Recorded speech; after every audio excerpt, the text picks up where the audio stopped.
'Twas a night at Kitsuna's, and through the dojo not a person was there, not high and not low. It was just Kitsuna, sitting all alone there. Her students had left, but she didn't care. They had families and friends and people to save, and they'd eagerly listened to the advice she gave. But now it was Christmas, and no one was around. She sat by herself and didn't make a sound. But a knock on the door brought attention to her ears. Confusion and caution, she pushed aside her fears. She went to the door and opened it wide, and was amazed by the thing it had tried to hide. There were 4 at the door, each of varying height. You wouldn't believe it if you had seen the sight. Each one held a box, a present, you see, so she invited them in for a small cup of tea.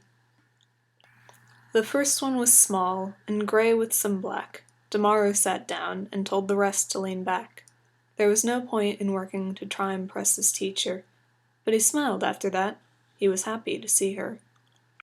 The second, a dog, spotted brown and white, told everyone to make sure there was no fighting tonight. There were people of good and bad gathered in the dojo, and Ado didn't want anyone striking a low blow. A tall brown fox with bones on his hands, and many other places, the way that he stands. Abaddon sat down, annoyed by the others, wondering why they didn't just spend the time with their mothers. And last but not least was a pink jellycat, who was oblivious to the arguing because he had a cool hat. Takana grinned as they all sat down in a square, and said, "It's a good thing we all met up around here. Because, if we hadn't, she'd be all alone. And she's got no computer, or TV, or phone. So what say we sit here like boys and like men, and give her the love of a family again?"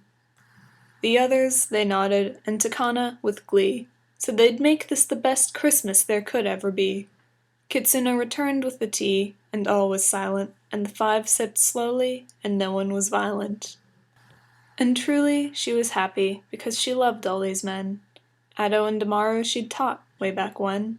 And Abaddon and Takana, well, they were special too. She'd dated them once, not at the same time, mind you. But she didn't mind, they were all together. So she let out a laugh, and then another, and Takana joined in, then Damaru and Ado. Even Abaddon let out a hearty bellow.